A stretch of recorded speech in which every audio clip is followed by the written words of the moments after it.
Assalamualaikum warahmatullahi wabarakatuh. Kembali lagi dalam kelas online bersama Ustazah Iza. Pelajaran Adab dan Akhlak Islamiyah tahun 4. Pada akhir pembelajaran ini, murid dapat menyatakan adab-adab bertanya, membezakan amalan bertanya secara beradab dengan tidak beradab, dan menyatakan faedah mengamalkan adab bertanya dan akibat bertanya yang tidak beradab. Adab bertanya adalah seperti berikut. Yang pertama, hendaklah bertanya dengan muka yang manis. Yang kedua, hendaklah meminta izin terlebih dahulu sebelum bertanya. Yang ketiga, hendaklah dimulakan dengan membaca Bismillahirrahmanirrahim dan memberi salam. Keempat, hendaklah ikhlas ketika bertanya kerana dapat menghilangkan kemusykilan dalam diri kita atau diri orang lain. Kelima, bukan untuk bersikap riak terhadap orang lain. Keenam, bertanya perkara-perkara yang tidak menyinggung orang lain.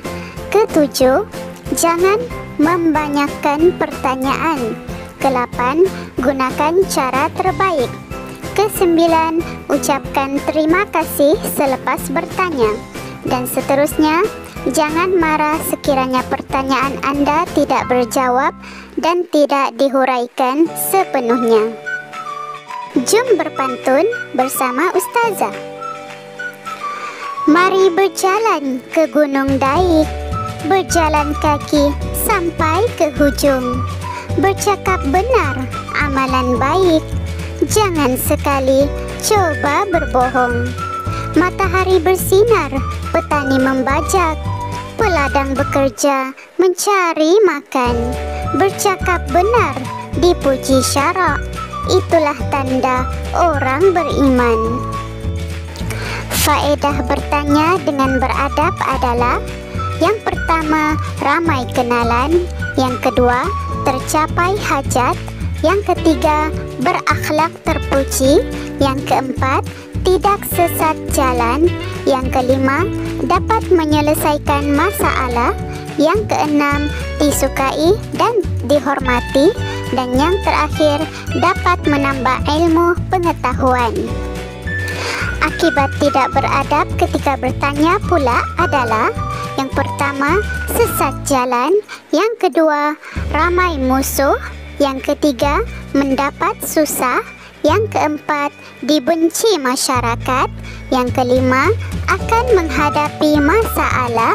Yang keenam, kurang ilmu pengetahuan. Dan yang ketujuh, akan jadi keras sumbang. Keras sumbang bermaksud tidak pandai bergaul dengan orang lain. Seterusnya, kita masuk kepada hikmah mengamalkan adab bertanya. Yang pertama, maruah terjaga. Kedua, luas pengetahuan. Ketiga, dilindungi Allah Subhanahu wa Ta'ala. Keempat, disayangi masyarakat. Kelima, dipermudahkan hajat. Keenam, mengeratkan silaturahim. Dan ketujuh, melahirkan suasana harmoni. Tujuan bertanya adalah: yang pertama, kita akan mendapat faedah. Yang kedua, memberi kefahaman. Yang ketiga, menunjukkan perhatian. Yang keempat, untuk menyelesaikan masalah. Yang kelima, mengembangkan idea dan pemikiran. Yang keenam, memberi kelebihan kepada seseorang. Yang ketujuh, membangkitkan rasa minat dan rasa ingin tahu kepada sesuatu.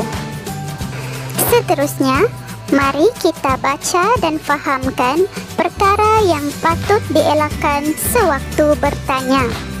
Yang pertama, kita tidak boleh bertanya dengan panjang lebar. Yang kedua, kita tidak boleh bertanya dengan tidak ikhlas. Yang ketiga, Jangan bertanya dengan menggunakan bahasa yang kasar.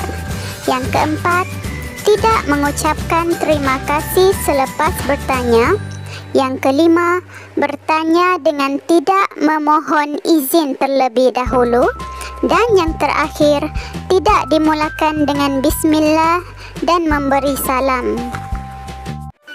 Baiklah anak-anak yang Ustazah kasihi sekalian, sampai di sini sahaja pembelajaran kita pada hari ini. Wabillahi taufiq wal hidayah. Assalamualaikum warahmatullahi wabarakatuh. Semoga berjumpa lagi. Bye.